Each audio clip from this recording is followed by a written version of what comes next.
you already act like you're in hell. You're on earth at the moment.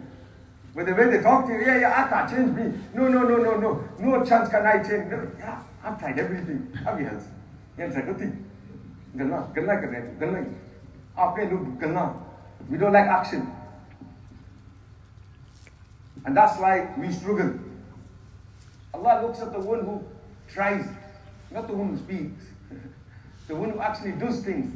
That's why I said in the ayah, he says, إِنَّ اللَّهَ لَا يُغَيِّرُ مَا بِقَوْمٍ حَتَّى يُغَيِّرُ مَا بِأَنفُسِهِمْ. I will not change the people until they want to change themselves.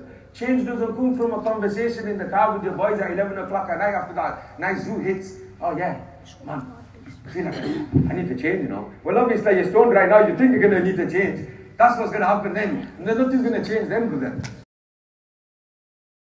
In the Quran, that the friends of Allah, they don't need to fear.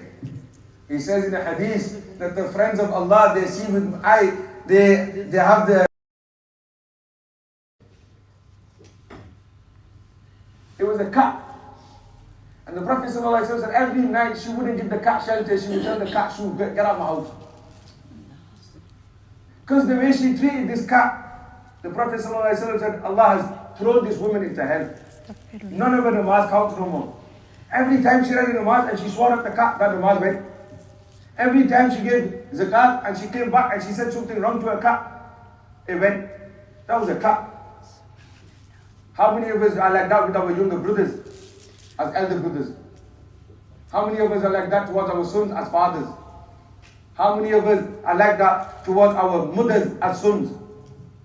How many of us are like that towards our sisters as brothers?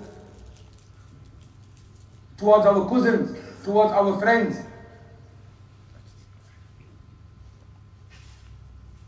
Hukukul ibad is everything. Allah will ask us on the day of judgment.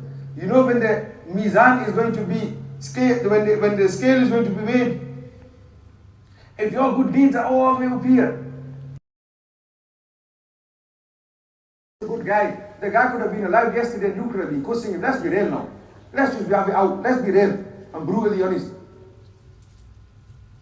Why are we like that then? Why can't we control ourselves? Why can't we control our tongue towards another person? There was a woman who died at the time of the Prophet ﷺ.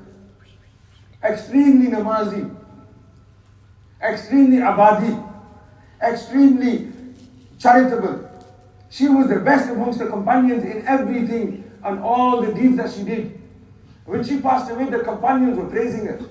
They were stood in a circle and they were praying. They said, wow, we wish we could do the deeds that she did, and we had the immat to do what she could do, and we could. And the Prophet ﷺ walked past the companions, and they overheard. And they said, who are you speaking about? And the companion said, Ya Rasulullah, we're talking about this woman who just passed away now. The Prophet ﷺ said, what are you saying about her, if you don't mind me asking? And they said, Ya Rasulullah, we're saying she was a great woman. She gave charity to Allah. She used to pray nafil. She used to not just read a fajr, she used to read tahajjud and ishraq. She used to read zuhr, awwabin, maghrib, asr and isha. Everything.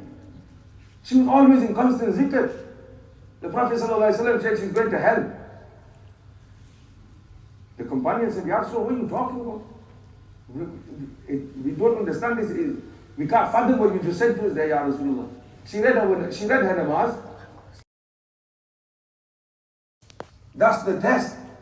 That you're battling this voice in your head, this nafs in your head, that tells you, yeah, go look at that girl when she walks past. That tells you, you could go sell drugs when you're struggling financially. That tells you can do such and such a thing when you're doing the right way, and that voice is telling you, no, do it the wrong way. Do it. You listen to the second thing I am going to say. The first is shirk. The second is that person who has enmity towards another person in his heart. That person who has enmity in his heart towards another person. My brothers and sisters, we know we're not, well, there's no sisters, sorry. We know we're not perfect. Every single one of us is not perfect. No one of us is perfect here. We all have defects. We all have faults. It's our job in our heart to forgive one another. Sincerely, truly. When someone dies, why is it that we wait for the person to die? Isn't that the sad reality of life?